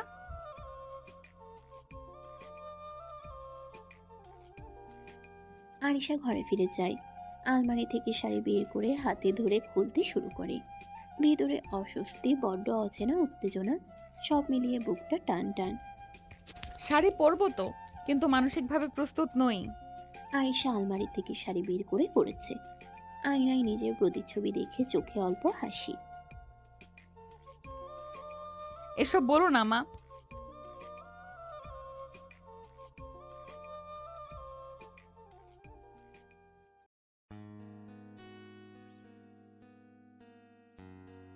আয়েশা দীর্ঘ শ্বাস ফেলে। মুখে বিরক্তি রাখে না। কথা না বাড়িয়ে সাবধানে নিজের মতো করে হালকা সাজ করে। চোখের কোণে একটু কাজল, ঠোঁটে হালকা লিপস্টিক, চুলও সামান্য বাঁধে। আয়নার দিকে তাকিয়ে আরিশা অনুভব করে শাড়ি, সাজ, মা বাবার ছোট খুশি, সব মিলিয়ে অজান্তেই তার মন কিছুটা নরম হয়ে গেছে। সন্ধ্যার আলো নরম, বাতাসে হালকা ঠান্ডা। আরিশা ব্যালকনিতে দাঁড়িয়ে আকাশের দিকে তাকিয়ে থাকে। মনটা অস্থির, শরীরটা আজও রাতের ঘটনা মনে করে কাঁপছে। হঠাৎ ধীরে ধীরে ছায়ার ভেতর থেকে ঈশান এগিয়ে আসে। চোখে এক অদ্ভুত তৃষ্ণা। আরিশা এখনো ভাবতে পারেনি। ঈশান গিয়ে আর এক মুহূর্ত বিলম্ব না করে গলার কাছে মুখ ডুবিয়ে কিস করতে শুরু করে। তুমি এখন এখানে কিভাবে এলে? দরজা দিয়ে। কি বলো? বাড়ির সবাই দেখেনি তো? দেখেছে তো, কি হয়েছে? মাথা খারাপ হয়ে গেছে তোমার ঈশান? চলে যাও। ঈশান একটু সরে আরিশার ঠোঁটের কাছে আবার মুখ নিয়ে যায়। এবার কিসটা অন্যরকম। ঈশান ঠোঁট কামড়ে ধরে কিস করতে লাগলো। তারপর কিস শেষ করে বলল, অনেক সুন্দর লাগছে শাড়িতে। আরিশা চোখ বুজে ফেলে। রাগ, লজ্জা, অস্থিরতা সব মিলিয়ে তার বুকটা টান টান।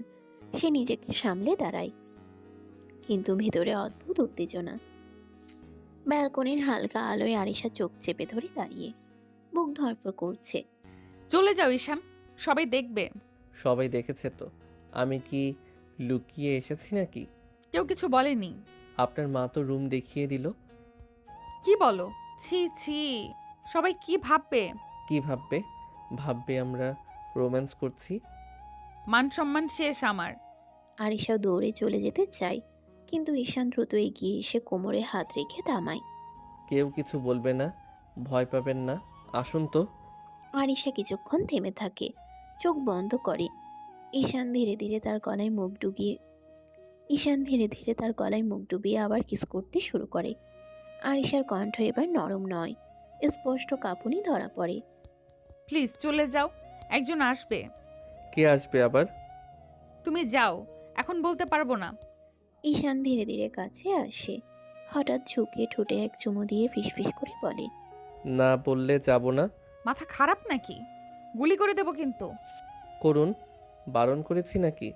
তুমি সিরিয়াস না ঈশান? এটা আমার বাড়ি, সম্মান আছে, মান সম্মান আছে। ঈশান হালকা করে আরিশার কাঁধে হাত রাখে, গলায় মুখ ডুবিয়ে ধীরে ধীরে বলে, মান সম্মান আমি নষ্ট করতে আসিনি ম্যাডাম। আমি তো শুধু বলছি আপনি আমাকে চান, এটা অস্বীকার করবেন না। এসব ভণ্ডামি বাদ দাও, প্লিজ যাও এখন। ঈশান আরিশার হাতটা ছাড়ল না। চোখে এবার আর দুষ্টামি নেই, আছে কঠিন স্থিরতা। নিজে আসতে বলে আবার চলে যেতে বলছেন। আজ তো যাব না, এখানেই থাকবো। আমি কখন আসতে বললাম? আপনি যার জন্য অপেক্ষা করছেন আমি সেই। কি বলছো এসব? আপনার না দেখা স্বামী, যাকে বিয়ের দিন না দেখেই অপমান করে তাড়িয়ে দিয়েছিলেন। আরিশা যেন বজ্রাঘাতে স্তব্ধ, চোখ বড় বড় হয়ে যায়। সে ভাবতেই পারেনি ছেলেটা ঈশান হতে পারে, কারণ আরিশা তো তাকে দেখেইনি। উল্টো ঘুরে রাগারাগি করে দাঁড়িয়ে দিয়েছিল। তুমি তুমি সে? হ্যাঁ। আরিশার পা কেঁপে ওঠে, দেয়ালে হাত রেখে নিজেকে সামলায়, নিজেকে শক্ত রাখতে চায় আরো। এটা অসম্ভব। বাবা তো বলেছিল অনেক জুনিয়র, তুমি তো এতটাও জুনিয়র না। সেই জন্যে কি আপনি অন্যদিকে মুখ ঘুরিয়ে বলেছিলেন আমি এই বিয়ে চাই না? আমি জানতাম না, আমি তোমাকে দেখিনি ঈশান। কিন্তু আমি আপনাকে দেখেছিলাম সেই দিন থেকেই। তাহলে এতদিন এসব কেন? কারণ আপনি এখনও আমার স্ত্রী, আর আমি এখনও আপনারই। আরিশা চোখ বন্ধ করে ফেলে, ভিতরে ভিতরে যেন পুরো পৃথিবী উল্টে যাচ্ছে। সে কি করবে এবার? ঈশান তো একবার সামনে চলে এলো। আরিশা গভীর শ্বাস নিয়ে নিজেকে শক্ত করে নেয়। আমার কাছে ক্যারিয়ার আগে, তাই আমি বিয়েটা মানিনি। আর তুমি পড়াশোনাতেও কেমন ভালো না এই কথাই শুনেছিলাম। সব মিলিয়েই আমি মানতে পারিনি। আমি এখন পড়াশোনা করি ম্যাডাম, পারবেন না? কথাটা বলেই সে মুখ ফিরিয়ে নেয়। ঠিক তখনই ঈশান এক পা এগিয়ে এসে আরিশার একদম কাছে চলে আসে। পারবেন না? আরিশা কিছু বলার আগে ঈশান ধীরে গলায় মুখ ডুবিয়ে নেয়, আস্তে আস্তে চুমু দিতে লাগলো। আরিশা কেঁপে উঠল। ঈশান বলে, মানতে হবে ম্যাডাম। তবু আমি জুনিয়র মানতে পারবো না। এসব করে আমাকে বাধ্য করতে পারবে না। আমি বাধ্য করছি না, আমি আর পারছি না। তুমি বোঝো না আমার জীবনটা কতটা কঠিন। বুঝি, তাই তো এখনো চলে যাইনি। তুমি কেন এত জেদ করছো? কারণ আপনি আমার স্ত্রী, আর আমি হাল ছাড়ার মানুষ না। ঘরটা হঠাৎ খুব ছোট মনে হয়। দুজনের মাঝখানে জমে থাকা না বলা কথা বাতাস ভারী করে তোলে। ঈশান ধীরে ধীরে আরিশার আরও কাছে আসে। নিঃশ্বাসের উষ্ণতা ঠোঁট ছুতেই আরিশা অজান্তেই কেঁপে ওঠে। ঈশান আস্তে করে আরিশার ঠোঁটে কিস করতে থাকে। প্রথমটা খুব নরম, দ্বিতীয়টা একটু বেশি আবেগ জড়িয়ে পড়ে। আরিশার আঙ্গুলগুলো শাড়ি শক্ত করে চেপে ধরে। ঈশান, ঈশান কিস থামিয়ে কপাল ছুঁয়ে রাখে, তারপর গলায় মুখ ডুবিয়ে চুমু দিতে দিতে নিচু স্বরে বলে, জানেন 1 বছর হয়ে গেছে আমাদের বিয়ের। 1 বছরও আমরা কখনো ঠিক করে একসাথে হতে পারিনি। আজ আমি আর পালাতে চাই না। এসব ঠিক না। আমি জোর করতে আসিনি আরিশা, আমি শুধু জানতে চাই আজ কি আপনি আমায় আপনার কাছে থাকতে দেবেন? কথাটা বলেই সে আবার খুব আলতো করে ঠোঁটে কিস করে। এবার আরিশা সরিয়ে নেয় না। নীরব ঘরটা হঠাৎ দুজনে নিঃশ্বাসে ভরে যায়। আরিশার চোখের পাতার কোণে জমে থাকা দ্বিধা আর টানাপোড়েন স্পষ্ট। তুমি আমাকে খুব জটিল অবস্থায় ফেলছো। কারণ আপনাকে ছাড়া আমি আর থাকতে পারছি না। ঘরের আলো নরম লাগে। আরিশার ভেতরের দেয়ালগুলো ধীরে ধীরে কাঁপতে শুরু করে। ঈশান আবার ধীরে আরিশার ঠোঁটে কিস করতে শুরু করে। ঘরের ভেতর নিঃশ্বাসের শব্দ ভারী হয়ে আসে। আরিশার চোখ বন্ধ, মাথার ভেতর সব এলোমেলো। ঠিক তখনই ঠক ঠক ঠক, দরজায় হালকা নখ। দুজনেই চমকে আলাদা হয়ে যায়।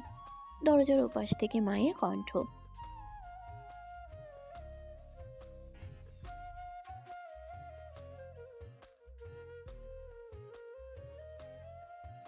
আরিশার বুক ধক করে ওঠে। সে দ্রুত শাড়ির আঁচল ঠিক করে কণ্ঠ স্বাভাবিক করার চেষ্টা করে।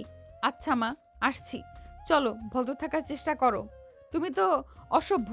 চিন্তা করবেন না ম্যাডাম, আপনার মা বাবার সামনে আমি খুব ভদ্র জামাই। আরিশা দরজার দিকে পা বাড়াতে গিয়েও থেমে যায়। একবার পিছনে তাকায়। এইসব পরে কথা হবে, এখন চলো। পরে মানে আজই? আরিশা কিছু না বলে দরজা খুলে বেরিয়ে যায়। ডাইনিংয়ে ঢুকতে মায়ের চোখ চকচক করে ওঠে। ধন্যবাদ মা।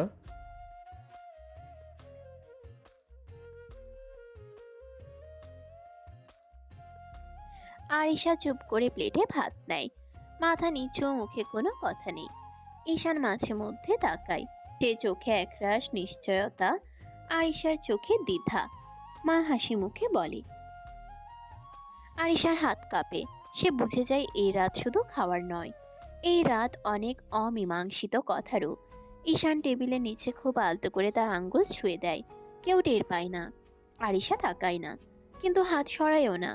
ঘরের ভিতরে অদ্ভুত এক নীরবতা নামে, যার ভিতরে লুকিয়ে আছে ঘরের ভিতরে অদ্ভুত এক নীরবতা নামে, যার ভিতরে লুকিয়ে আছে শুরু আর শেষের মাঝামাঝি এক গভীর টান।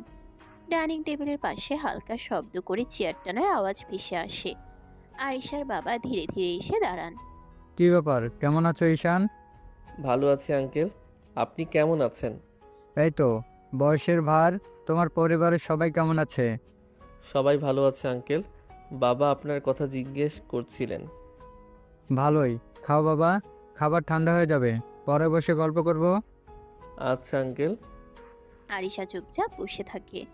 চামচে ভাত নেড়ে চেড়ে খাচ্ছে, কিন্তু মনটা অন্যখানে।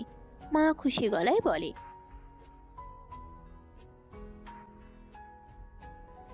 ধন্যবাদ। চোকাচুকি হয় 1 সেকেন্ডের জন্য। আরিশা তাড়াতাড়ি দৃষ্টি সরিয়ে নেয়।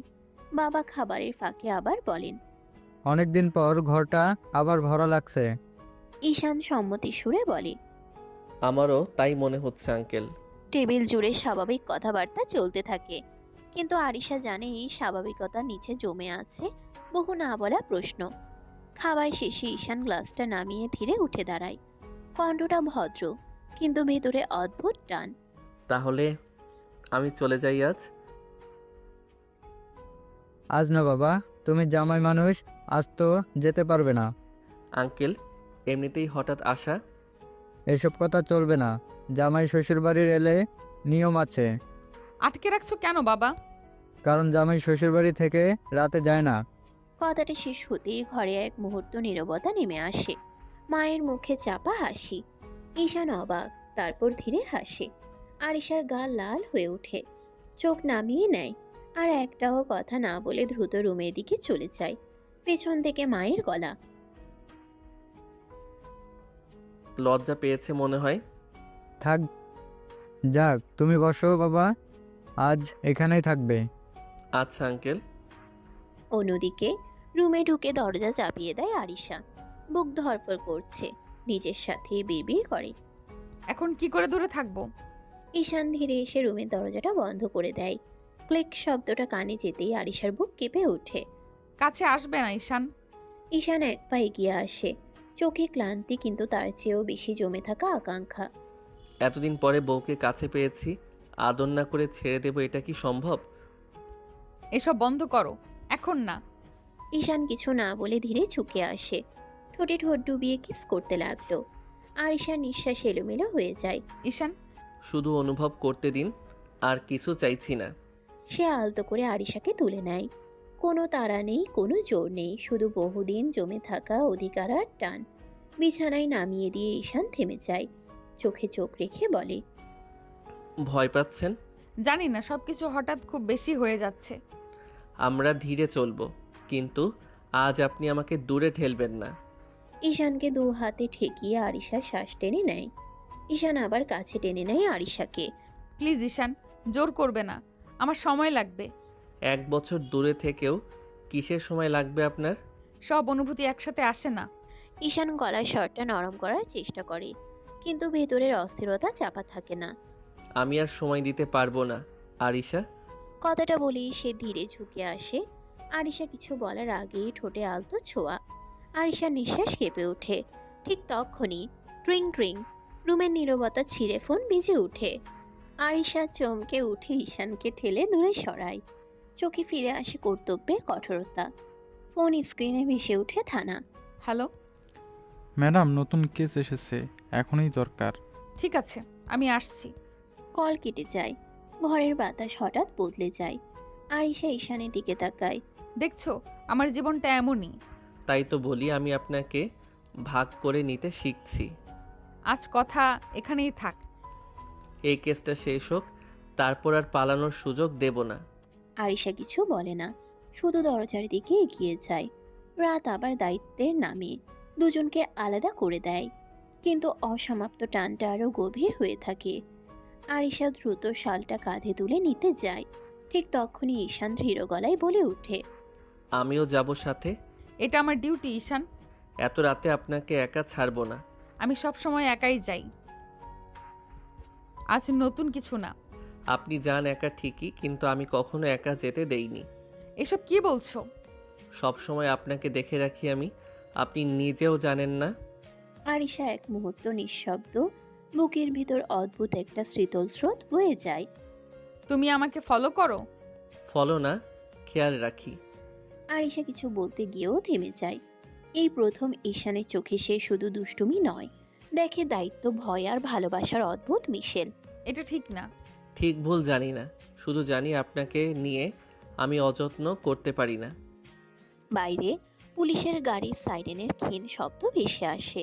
সময় ফুরিয়ে আসছে। আরিশা একবার গভীরভাবে তাকায় ঈশানের দিকে। ঠিক আছে, কিন্তু সীমা বুঝে চলবে।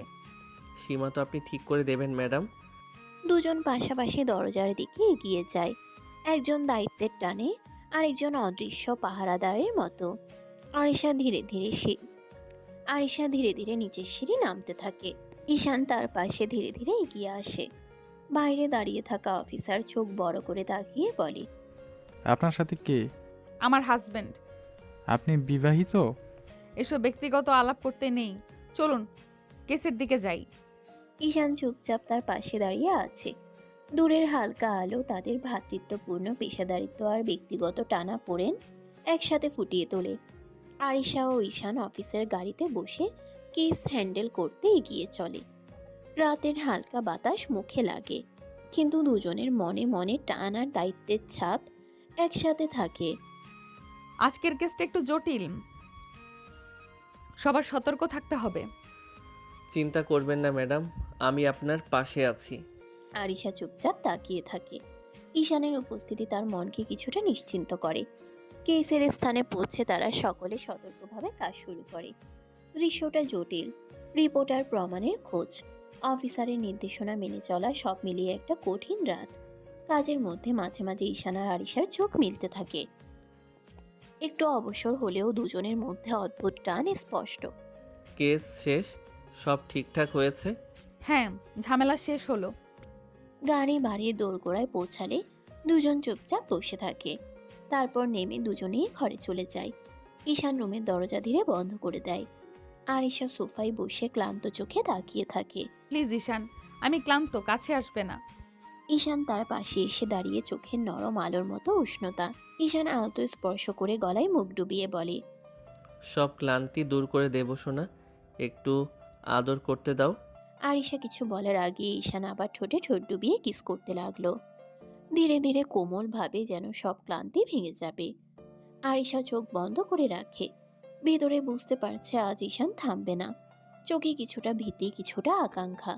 হাতগুলো অচেতনভাবে ঈশানের কাঁধে পড়ে। মনের ভেতর ঘুরছে, এই ধরনের ঘনিষ্ঠতা তার কাছে নতুন, কিন্তু এক অদ্ভুত সুরের মতো টানে। ঈশান চুপচাপ থাকে না। কিছু সময় মুখ ডুবিয়ে, কিছু সময় ঠোঁটে নরম স্পর্শ দিয়ে ধীরে ধীরে আদর করতে থাকে। আরিশা আর কিছু বলে না, শুধু অনুভব করে, অবস্থা বুঝতে চেষ্টা করে, আর ভেতরে ছোট্ট হাহাকার বয়। ঈশান আস্তে আস্তে গলায় কিস করতে করতে নিচে নেমে যায়। আরিশা ঈশানের চুল খামচে ধরল। ঈশান এক ঝটকায় কোলে করে বিছানায় শুয়ে দিয়ে আদর করতে লাগলো সারা শরীরে। সারা রাত চলতে থাকলো আদর। সকালবেলা আরিশা ডাকছে। সকালের হালকা আলো রুমে ঢুকতে আরিশার ঘুম ভাঙল। ছাড়ো ঈশান, ডিউটিতে যাব, সময় কম। না সোনা, আরও একটু থাকো। না, সময় নাই, সরো ঈশান। ঈশান কিছুক্ষণ চুপচাপ তাকিয়ে থাকে।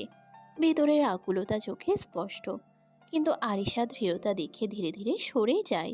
ঠিক আছে, এখন সরছি, পরে কিন্তু সরবো না। আরিশা মাথা নেড়ে সম্মতি জানালো। আরিশা ফ্রেশ হয়ে রেডি হলো। ঈশান ধীরে ধীরে রুমের পাশে দাঁড়িয়ে শেষবার চোখে চোখ রেখে বলল, ভালো থাকো, আমি তোমার জন্য অপেক্ষা করব। আরিশা ব্যাগটা তুলে ডিউটির জন্য বেরিয়ে চলে। আরিশা সিঁড়ি নামতেই মা বসে তাকিয়ে বললেন,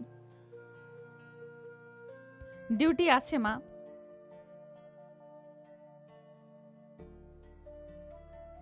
কাজ আছে মা, ডিউটি করতে হবে।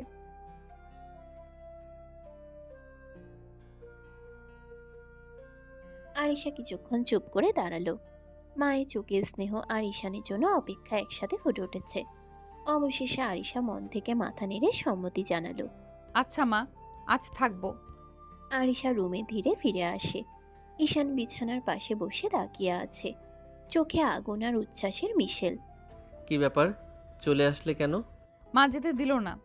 ঈশানের চোখে একরাশ খুশি ছড়িয়ে পড়ে। সে দ্রুত এগিয়ে এসে আরিশাকে জড়িয়ে ধরে বলল, আমার শাশুড়ি মা বুঝলো, আমাকে বাঁচিয়ে রাখলেন, ধন্যবাদ, তাকে অনেক ধন্যবাদ। আর কি বলবো, মা বলল আজ বাইরে যেও না। ঠিকই বললেন, আজ শুধু আমরা থাকবো।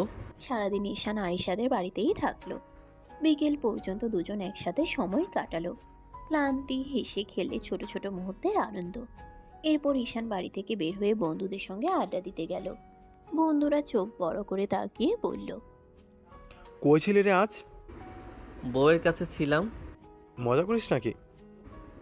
মজা কোন দুঃখে করব, এটা সত্যি। তুই তো বিয়ে করিস নাই রে, বলিস নাই কেন? আরও 1 বছর আগে করেছি। বলিস নাই কেন?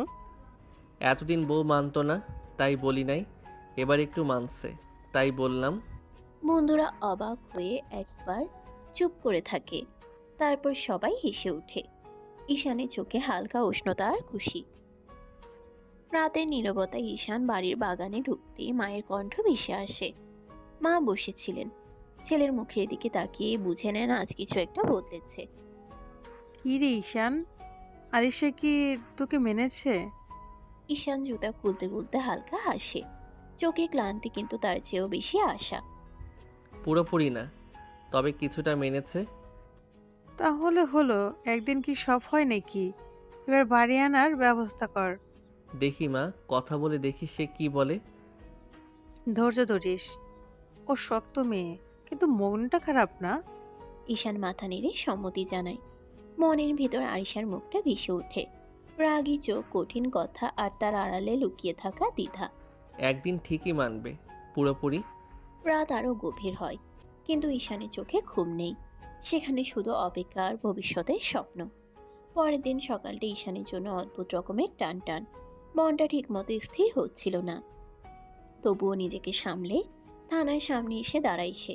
থানার গেটের ভেতরে ঢুকতেই চারপাশে চেনা গম্ভীর পরিবেশ, ইউনিফর্ম করা কণ্ঠ, দ্রুত পায়ের শব্দ। ঈশান গেটের পাশে দাঁড়িয়ে থাকা কনস্টেবলটার দিকে এগিয়ে যায়। ভাই, একটু আরিশা ম্যামকে ডাকবেন। কনস্টেবল ঈশানের দিকে সন্দেহ ভরা চোখে তাকায়, উপর নিচে একবার ভালো করে দেখে নেয়। আপনি কে? ওনার হাজবেন্ড। কি বলেন? আরিশা ম্যাম তো কখনো। জানি, কিন্তু কথাটা সত্যি। কনস্টেবল আর কিছু না বলে ভেতরের দিকে চলে যায়। কিছুক্ষণ পর থানার ভেতর থেকে পরিচিত শক্ত পায়ের শব্দ শোনা যায়। আরিশা বেরিয়ে আসে, ইউনিফর্মে গাম্ভীর্য, চোখে চিরচেনা কঠোরতা। চোখে পড়তেই ঈশানকে দেখে থমকে যায় সে। তুমি এখানে কেন? তোমার সাথে কথা বলতে এসেছি। থানা কোনো গল্প করার জায়গা না ঈশান। জানি, তাই তো বাইরে দাঁড়িয়ে আছি। এক মুহূর্ত চুপচাপ। চারপাশে লোকজনের কৌতূহলী দৃষ্টি আরিশা টের পায়। আরিশা জানে এখানে দাঁড়িয়ে গল্প করলে তাকে কৈফিয়ত দিতে হবে, তাই বলল, 10 মিনিট, এর বেশি না। 10 মিনিটই যথেষ্ট। দুজন থানার গেটের বাইরে এসে দাঁড়ায়। রোদে আরিশার মুখ আরো কঠিন লাগছে। ঈশান একবার সে মুখে তাকিয়ে দেখলো ভালো করে। বলো, কি বলতে এসেছো? মা বলেছে তোমাকে বাড়ি আনার কথা ভাবতে। এত সহজ নাকি? না, তাই তো ভাবছি, জোর করছি না। কথার মাঝখানে হালকা নীরবতা নামে। 10 মিনিটের ভেতর যেন কত কথাই জমে আছে। আরিশা মুখ ফিরিয়ে নেয়। এখন যাও, ডিউটিতে আছি। ঠিক আছে, কিন্তু একদিন কথা বলতে দেবে শান্তভাবে। আরিশা কিছু বলে না, শুধু একবার তাকায়। সেই তাকানোয় রাগের সাথে একটু দ্বিধাও লুকিয়ে থাকে। থানার গেটের সামনে তখনও মানুষের আনাগোনা। আরিশা ঘড়ির দিকে তাকিয়ে ডিউটিতে ফেরার প্রস্তুতি নিচ্ছিল। হঠাৎ ঈশান আচমকা আরিশার হাতটা ধরে ফেলে। এই হাত ছাড়ো, কি করছো? একটু এদিকে আসো। কেন? তোমাকে লাগবে এখানে। পাগল হয়েছো? না, একটু না। চলো গাড়িতে। ঈশান, মাথা খারাপ নাকি? এটা থানা। তাতে কি? আমি কি চুরি করছি? নিজের বউয়ের সাথে একটু রোম্যান্স করব, এতে এত ভয়? একদম বেহায়া। বেহায়া তো তোমারই। ছেড়ে দাও বলছি। কিন্তু ঈশান আর শোনে না। হালকা টানেই তাকে নিজের গাড়ির দিকে নিয়ে যায়। চারপাশে কেউ তেমন খেয়ালও করে না, সবাই নিজের কাজে ব্যস্ত। গাড়ির দরজা খুলে। ওঠো। না। 5 মিনিট, তারপর নিজে নেমে যাবে, কসম। আরিশা এক মুহূর্ত থামে, রাগে বুক ধড়ফড় করছে, তবু অজান্তে গাড়িতে উঠে পড়ে। দরজা বন্ধ হতেই চারপাশ নিস্তব্ধ। এখন বলো, নাটক কেন? কারণ আমি তোমাকে একটু নিজের করে চাই। এই করা ম্যাডামটা না, আমার আরিশাকে। এসব কথা থানার সামনে বলা যায়? তাই তো গাড়িতে এনেছি। গাড়ির ভেতরটা নিঃশব্দ। বাইরের কোলাহল যেন দরজার বাইরে আটকে গেছে। ঈশান ধীরে ধীরে আরিশার কাছে ঝুঁকে আসে। কোনো তাড়া নেই, কোনো জোরও না, শুধু নরম একটা উপস্থিতি। ঈশান আস্তে করে আরিশার গলার পাশে মুখ নামায়, তারপর গলায় মুখ ডুবিয়ে কিস করতে লাগলো। আরিশা কেঁপে ওঠে। ঈশান, কেউ দেখবে।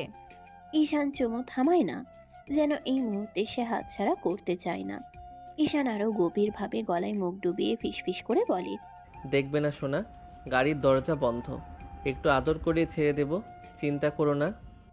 আরিশা কিছু বলার আগে ঈশান ধীরে তার ঠোঁটের দিকে ঝুঁকে পড়ে, তারপর ঠোঁট কামড়ে ধরে কিস করতে লাগলো।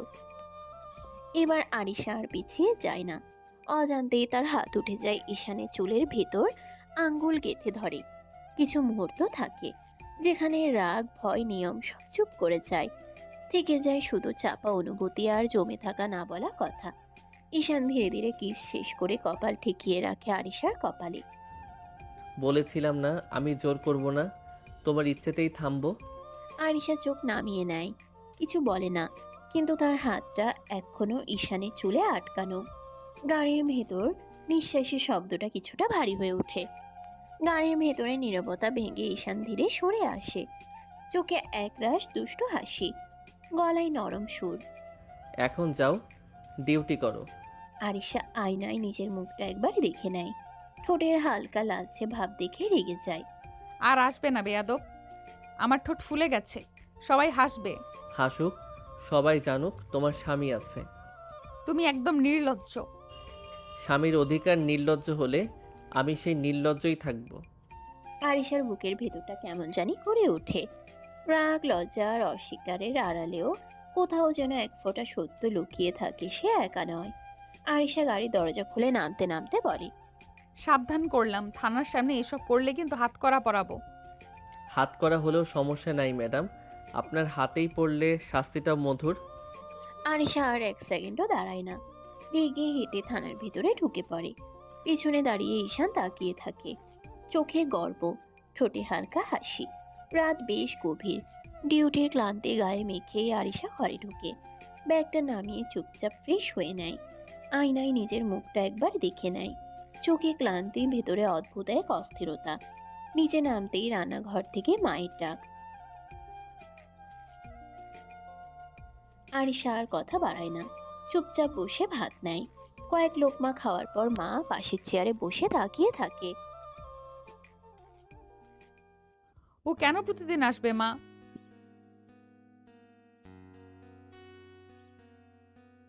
মা প্লিজ, এই বিষয়টা এইভাবে বলো না।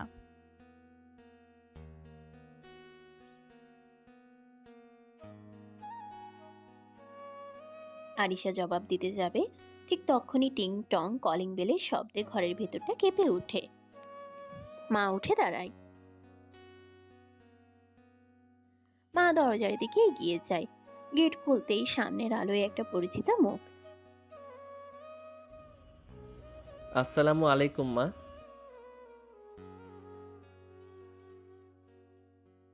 দেরি হয়ে গেছে জানি, ভাবলাম একবার দেখে যাই।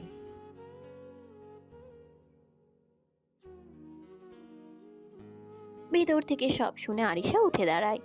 ডাইনিং টেবিলের পাশে দাঁড়িয়ে দরজার দিকে তাকিয়ে থাকে। ঈশান ঘরে ঢুকতেই দুজনে চোখাচোখি হয়। এক মুহূর্তে নীরবতা। মা খেয়াল করে দুজনের দিকে তাকায়।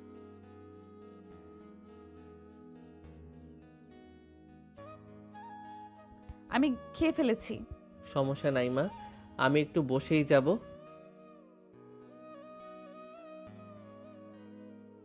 মা চলে যেতে আবার সেই নীরবতা। ঈশান ধীরে এগিয়ে এসে চেয়ার টানে। কেমন ছিল ডিউটি? যেমন থাকে। ঠোঁট ঠিক আছে তো? একদম কথা বাড়াবে না। ঘরের ভেতর বাতাসটা হঠাৎই ভারী হয়ে আসে। আরিশা হাত গুটিয়ে দাঁড়িয়ে থাকে, চোখে বিরক্তি আর ঠোঁটে জমে থাকা অভিযোগ। কেন এসেছো আবার? ঈশান ধীরে হেসে তাকায়। সে হাসিতে দুষ্টুমি আছে, আবার অধিকারও। তার থেকে বেশি আছে আরিশাকে জ্বালানোর ইচ্ছে। স্বামী বউয়ের কাছে কেন আসে সেই জন্য এসেছি। তোমার সাহস দিন দিন বেড়েই যাচ্ছে ঈশান। পুলিশ ম্যামের বর যদি সাহস না রাখে তাহলে লোকে কি বলবে বলো? আরিশা কিছু বলতে যাবে, ঠিক তখনই মা হাতে খাবারের ট্রে নিয়ে ঘরে ঢুকে পড়ে।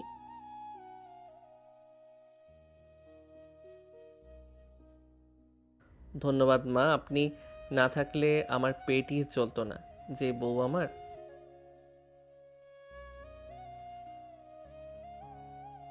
মা তুমি যাও তো। মা বুঝে যায় আর কিছু বলে না, চুপচাপ বেরিয়ে যায়। ঈশান বসে বসে হেঁটে থাকে। আরিশা জানালার পাশে দাঁড়িয়ে বাইরে তাকিয়ে থাকে, কিন্তু কানটা ঠিকই ওর দিকেই।